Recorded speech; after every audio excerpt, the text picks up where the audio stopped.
Hello and welcome to Creative Conversations, where I ask my guests, what does the word creativity mean to you? I'm here today with Janie Skuse.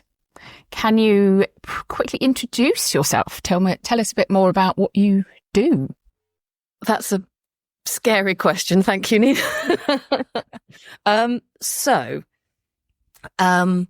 I always think of myself as a creative person, but for a lot of years, I haven't been doing anything particularly creative. I don't think in my work. There are aspects of it in my work, but not really. So for the last 8 years or so, I've been working, kind of running a marketing company, doing marketing for tech companies. Okay. And it's fine. There are aspects of it that have been great. It's done its job. And I think, there are parts of it that are creative, so when you're meeting new people, and thinking of ideas for marketing, for them and putting plans together, there's always an element of creativity in that, which is the fun bit. But also alongside that, I did a fine art degree years ago. And I've always kind of painted and drawn over the years as well. I occasionally do more with that, try and sell a few bits or, enter into an exhibition. I think recently I've decided to try and combine the two a lot more closely, to use the creativity a lot more heavily in what I do for money, for every day, on a daily basis. Yeah. I think part of the reason you and I have been talking, part of the reason that I'm maybe here today talking about it, is I'm not quite sure how to combine those two. I think it's to do with marketing, which obviously I have some knowledge of now. I was going to say expertise, but I'm not sure that's the case. And also an interest in the arts, so and involvement with several arts organisations. So hopefully I can put those two together in a useful way. Yeah. Okay. Which will feel more like me. Sorry. I could go on. But that gives a kind of a basis. Yeah, but that's a summary of where you are at the moment. So I'm sure you've heard me talking about what I think of as the sort of two sides of creativity. So the kind of creative expression side and the creative thinking side. Yeah. So I thought probably because you've kind of some of my guests maybe are very heavily one or the other, but I think you fall into both because you've definitely got aspects of both in what you do and have done. So I thought maybe we'll start with the creative expression. And you could maybe tell me about some of the recent projects that you've been working on, or recent things you've done. In terms of making work, yes.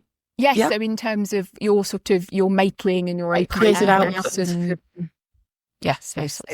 Yeah. So the most recent thing was I signed up in a moment of slightly inspired madness, I think, earlier in the year to do an open house, artists open studio. I've always thought in the past I don't have enough work. I can't, it's too difficult. The house is too messy. All of those things.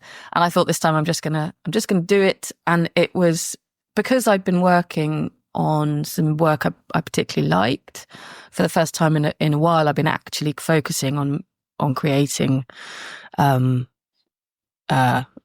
just purely creative artwork. And it's always nice to show it to people, and I don't show it to people enough. So I did an open house, and the last couple of weekends, tidied up my house, hung things on the wall, as you can see behind me. So those are some of the work. These are all things. Yeah. This is still my living room set up for an open house. So it's slightly like, so that was a big project actually, and that allowed me to bring together everything I've been doing over the last year, really. And it's lovely to do that because seeing everything together means you can see it as a kind of a whole, as a creative output, and think actually it's kind of coherent, which was nice to see, and also nice to have conversations about it and for people to see it other than me and my family and the occasional person on Instagram. Yeah. But so that's the most recent thing. Yeah. So that was fairly recent, wasn't it? So was there anything that you noticed in either in the process of doing it, the process of preparing for it, or on the weekend itself, things that came out of conversations or things that you learnt about my own creativity, about your creative process or anything to do with that sort of creativity? I think it wasn't talking to people, although that was nice actually, because there were some conversations where people always see things that you can't see in your work, and it's always nice to think, oh, I can see so and so's work in that, or I really love that one because, and that's always lovely to hear. I think the main thing for me was it reminded me that I'm quite good at this stuff.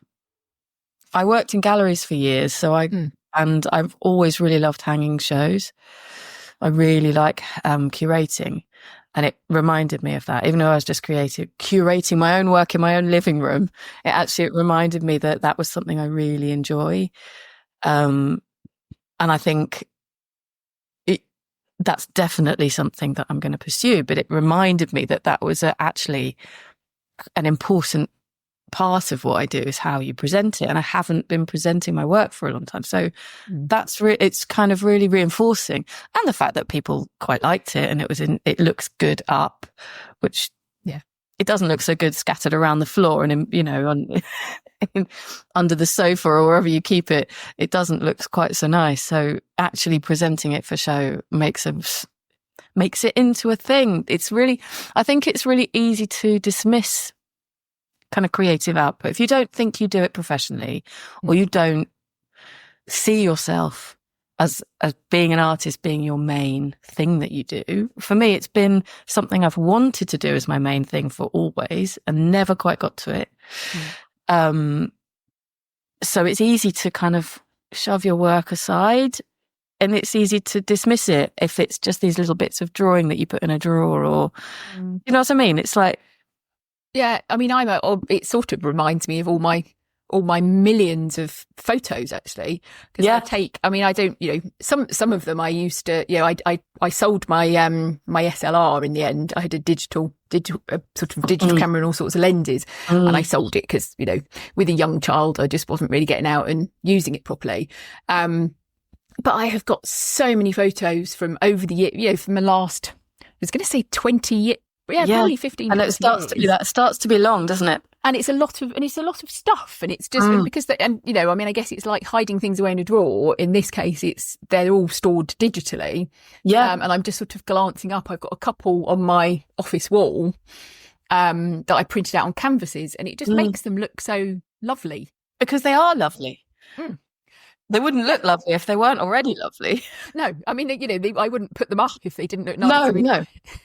I mean, you can guess that one of them's got penguins in it, for example. Yes, I thought that might be the case. So yeah, I mean, it does. So what's it inspired you to do next? I'm not sure next. I'm not sure yet, because it's quite recent. Yeah. But it kind of restructures how I'm thinking about it, and actually, it has given me ideas of what to do next with the work. Just in the work itself, I can see. Weirdly, actually, you can probably see behind me. I'm just going to give you an example. So these two paintings. Yeah. They were painted quite, 9 months apart. I didn't think of them as particularly similar. And then when I was hanging them, I hung them and they looked like a pair. I mean, partly because they're on the same size board and they're on the same kind of format. But I really didn't think of them as being related, really. Yeah, and actually hanging them, they are the same kind. I hadn't even realised that. So when I hung them up, I thought, actually, that's not what I expected. That, that's something that I hadn't seen at all. And kind of presenting things for other people makes a kind of change. But you're forced to like prioritize it. I've been forced to prioritize. This is what the whole signing up for the thing was meant to do, I think, was to force me to prioritize being an artist for a bit and see what happened with that. And I it's been pretty much all positive, and it's slightly restructured how I think about it, which is brilliant, I think. Yeah.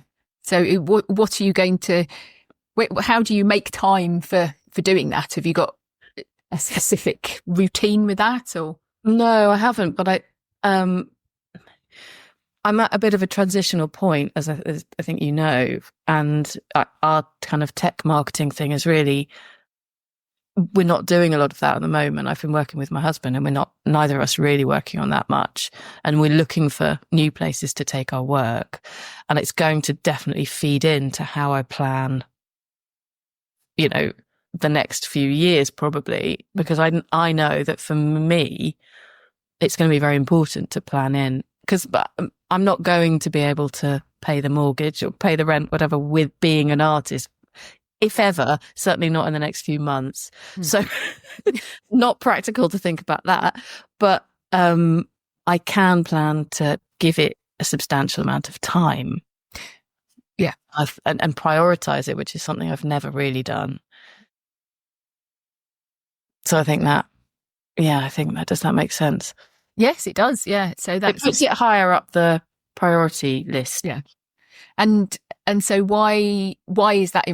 Why does that feel important? What is it about that creative practice that's important?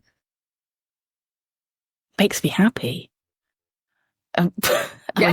Simply, it's like I don't know. It was interesting. I mean, I just having spent that really, really weeks preparing, but kind of 2 weeks solidly, where I didn't really do much else. It's just joyful just to do that all the time. And what more could you want? I mean, guide me. I think maybe I should let that guide me into what I do next, rather than try to think, I need to. I don't know, all the other factors you think about. It needs to be higher up there. Yeah, keeping the creativity and joyfulness there. Yeah, because I think all creative people would say this, but you've had more of these conversations than I have. But I think if you try and bury it, it doesn't work. Well, it either feels sad, or it comes out in funny ways, or it. Yeah. It seems like it seems like it's people always seem to say that there's something missing if they don't. I know. As soon as I do anything, I spend a lot of time thinking I don't have enough time to do anything creative, where in actual fact it takes 5 minutes to do a drawing. It really doesn't take. It maybe takes a bit longer to think about doing a drawing, but it doesn't actually take that long. So, there are lots of people that will do an hour every morning. If I did that, I'd have a huge output. Yeah. And I think the other thing is that I've stopped me if I'm going off on a ramble, but I think I've spent a long time with the work being in my head. So I think about it. I take pictures as well. I'm a terrible photographer, but I take like reference pictures. Yeah. I've got so many, and things I want to paint and things I want to explore further, or stuff I'm interested in. It's all kind of built up, and I've got a whole catalogue of things I feel as though I should have painted or done in my head. And the problem with that is it doesn't go anywhere, and it doesn't ever solidify into anything. It's just. Right. It's just something. It's just a kind of a vague regret of stuff you haven't done. So this has also reminded me that actually just getting stuff out of you is really important. Yeah, and actually that, like any kind of idea, that might, if it's that important, it'll find its way in there somewhere. It will. It will. I mean, that goes for other creative stuff as well. If you creative thinking, creative anything. Yeah. Because it gets you excited. If you have a good idea, it's really exciting. And then to sit on it is just. Yeah. It leads me quite nicely into the next bit, actually, which is the sort of, the creative thinking side of it with having lots of ideas. Because I know you definitely say, I mean, regardless of the creative expression side of things, you do talk about having lots of ideas as well. I mean, what are the challenges of that for you? Do you think having all those ideas floating around? Oh, the challenge is always practical application. Always. I think my husband and I actually are both creative thinkers, which is good. But working in a business together is good in that together we have good ideas as well, and ideas that we wouldn't otherwise have. So working as a partnership in the creative bit is always positive, but neither of us are great at delivery, which isn't really good in the long run. So, the bit that we enjoy most, both of us, is the creative bit. Yeah. So in that sense, you almost need somebody in the business. We need a third person really to kind of run delivery, pull it through and actually do it. And in fact, our thinking about where we go next is to involve a lot more creative thinking in what we do. So focus the business on that bit that we both enjoy, which is meeting new clients, meeting new people, talking about their businesses, working out what they need and giving them a plan. Yeah. I don't really want to be involved beyond that. But I think we're talking about offering kind of a long tail plan where they can check in with us. We can keep accountability and keep things going on a kind of a long-term basis. And obviously come back to us for new ideas and for new plans, maybe every 6 months or every year. So I think we'd like to be long-term involved with businesses. This is all a bit theoretical at this point, though. Yeah. But in terms of planning creativity I think we plan to have a much larger part of what we do to be the creative bit. Yeah. And then outsource the rest if possible. So to either work with businesses that literally just want the ideas and the kind of that can implement them themselves, or we can guide them in implementation. Actually, we've used lots of freelancers over the years. And there are lots of people out there who will do delivery, who will do all that stuff. Yeah. And we're happy to manage that. But I don't want to be doing it. You don't want to be actually doing it. I want to be actually doing it. But that's where it's interesting, I think, with the I think everybody has some. I think that it's something I've been learning about recently, the creative ID tool with different styles, and learning that actually everybody has a type of creative thinking. It's just that maybe some types are more recognized. If you said to, well, I was going to say not a person on the street necessarily, but if you said to a person who maybe was in a more corporate environment, whether they asked them whether they thought they were creative, they might not if they weren't doing something specifically creative that was traditionally creative. Whereas I guess, for us as freelancers, it seems like freelancers tend to be a bit more creative anyway, because they're having to think of ideas. All of it is creative. I think all of freelancing is creative, isn't it? Because you have to, you have to imagine your own way into everything. You don't have a corporate structure to tell you where to go or to shape your day. You could decide all of it. So that's necessarily creative, isn't it? I think. And then the other thing is that I think we get creativity is a funny one because it gets very much put into that kind of practical creativity, like people who are good at art or people who are good at making things. That's creative, whereas actually science is creative. You know, science is all about belief and theory and imagination. Actually, if you're thinking up, so separating the two is crazy, actually. Yeah. Because actually you've got the ideas, you need those ideas need to kind of turn into something or they need to at least be thought about, even if it's not the right time for that particular idea, or it's not relevant for the thing that you're working on. It still needs to be, it still needs to have a process where it gets considered and discarded or developed or sort of passed on to someone else or whatever. Those are the things that other people might be really strong in. That they wouldn't see themselves as creative, but actually if they're picking out the best idea, or they're learning, or they're figuring out how to describe it or something like that, that's still creative. It's just a different kind of creative. Or figuring out how to sell it. Yeah. Or any of those things. They're all, I suppose I'm quite limited in my thinking about creativity. All the things I've said to you are about ideas, having ideas. Yeah.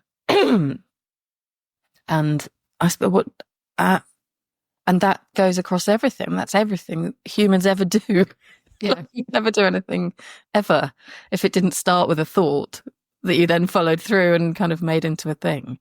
Yeah. So on a really basic level. But it's funny, I know there are people who don't really have ideas. I've spoken these things. Are we talking from a position of kind of, many ideas? It's hard to imagine. It's I mean it's funny. I mean, I suppose I've come across, I don't know where you sit on the kind of spectrum of types of ideas, because I know people who have big world changing ideas who actually would, if they actually worked towards them and made them happen, they would be massive, huge ideas. That sounds like my husband. He's always coming up with that type of thing. My ideas tend to be more the sort of the tactics of, it would be like, I could create some Canva graphics around this, or I could do a presentation on that, or maybe I'll write a blog post on this topic, or so kind of reactive to a rather than encompassing everything in the world ever, which I know definitely my husband has these ideas that he thinks he's dyslexic and he thinks kind of in a whole world out of the box kind of way. Yeah. And that stuff is amazing. I can't do that in that way.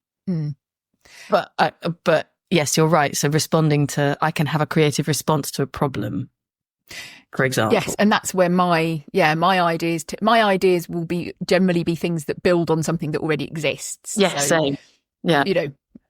So that's very different from, that's not to say that if I go out for a walk, I don't sort of get some inspiration, or I don't sort of think, I'll take a series of photos of that thing or whatever.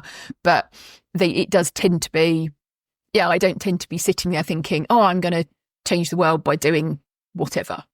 What the world needs is me to do this. That's not what I tend to think. No, I don't tend to think about things like that. No.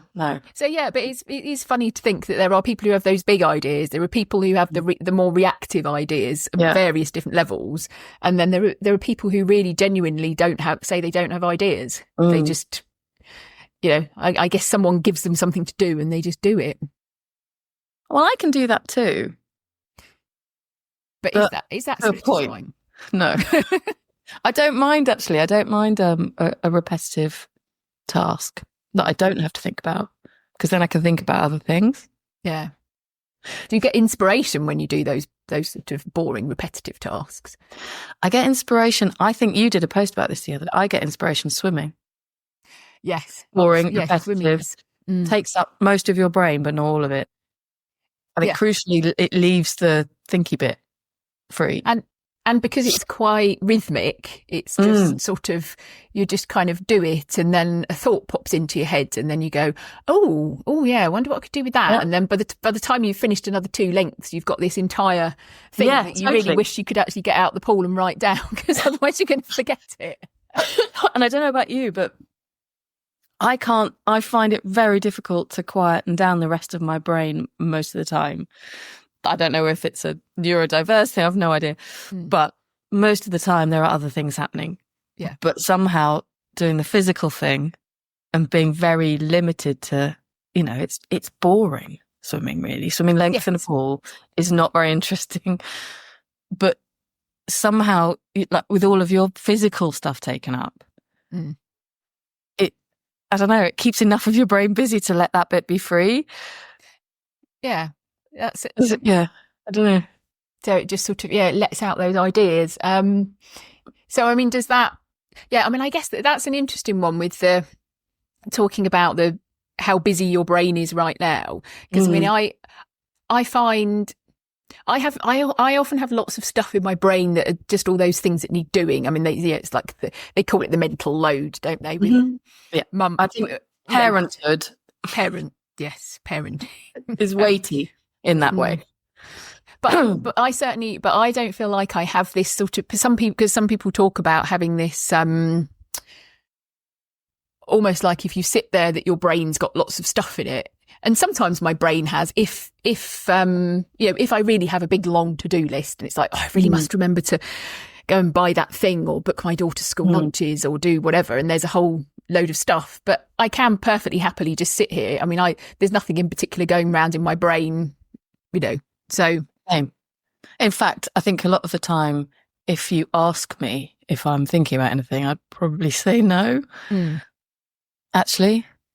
But there are definitely processes happening, whether or not they're conscious. I think they're definitely there. Yeah. Yeah. But no, I don't have, I could do this, or this could be a good idea. I suppose it's a bit being responsive to a problem. If I present myself with a problem, then I can come up with ideas as to how to address it. I always think I'm quite a good editor. I'm going to talk about, I'll stop talking about my husband in a minute, but one of the ways that we work best together is he's very good at just blurging out. If we have to write something long or put down an idea, actually, or a plan for a company or whatever we're doing, we'll have a meeting and then he can just splurge out, just kind of what's that thing? Stream of consciousness. Yes, all that stuff that's in his brain. All that out. It gets it all out, gets it down, and then I can edit it. Yeah, and that's a really interesting. Yeah, I can't do that. I can't just go. Bleh. Really interesting parallel though, because I've worked with people like that before, and I enjoy working with people like that because actually, I mean, I don't know how similar this is, but I find that if they've got all those sort of random thoughts, then my job in that is to then sort of put a structure around those thoughts and go, right, okay, we'll take this bit from here and that bit from there and stick it all there, and then. And then when they've gone off at tangent 5 times in a row, to go, right, okay, let's ignore that tangent for now. Let's just jot that down somewhere else and let's just pick up that one. That's so interesting. Because I think that's what, when we do discovery calls, it's always my role. It's become my role always to get clarity on because it's amazing how many companies, how many people can't actually say what it is they do.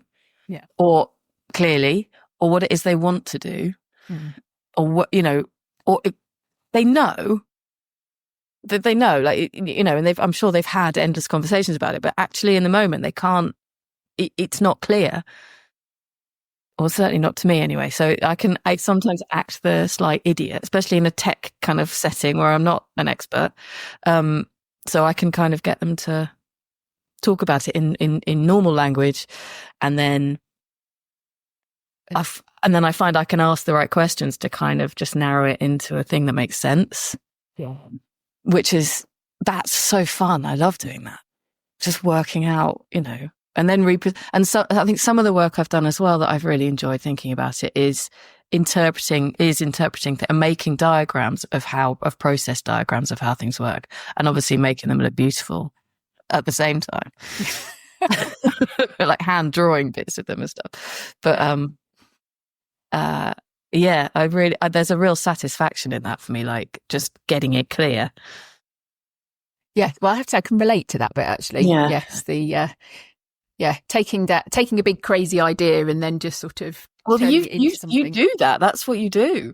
Yes, think. it is. I don't get enough opportunity to do it at the moment. But how do we provide ourselves more opportunity to do this, Nina? I don't. Yes, well, that's it. We need to find some of these big crazy idea people and just But actually, it doesn't have to be crazy idea people. I think it can be. I mean, honestly, so many times in all across for size of business, you know, whoever you're meeting with, there's always we had one recently where we had 5 directors and each one of them had a different idea or a different way of expressing anyway, what it was that it was an early stage company, and they had 5 different ideas of what it was they wanted to achieve and how they wanted to get there. And it was really interesting to try and work with that. Yeah. Yeah. And that I didn't feel particularly creative at the time. But it's definitely a creative process to try and sort through all of that. And comprehension feels like what's it, verbal reasoning. You have to try and get some sense out of these kind of, what are you really saying? Yeah, drill it down into well, as you say, it's clarity, isn't it? Getting clarity at the end of it. So so yes, the whole world of having ideas in a business sense. In a business sense, yeah. So I think that's a pretty good overview, isn't it? Actually, so we've kind of covered, we've sort of covered the creative expression side of things. We've talked a bit about creative thinking, and that's prompted a few thoughts from me to go away and scribble some notes about. So, which is always that's always good. A good outcome of a conversation. So, so before we finish, then, do you want to just share an Instagram account or somewhere that people can go and have a look at? My Instagram for my artwork, is Janie, JANIE .skuse, SKUSE. So you'll find me there. We have a business website, which is doogino.com. Again, no one can spell it. So it's DOOGHENO.com. Okay. But that's the old site. We've not updated to include the that's new stuff. And in fact, it might become something else. But at the moment, that's where we are. Yeah. Excellent. Well, thank you very much for sharing all of your thoughts on creativity and what that means to you. They were more than I thought. Thank you, Nina.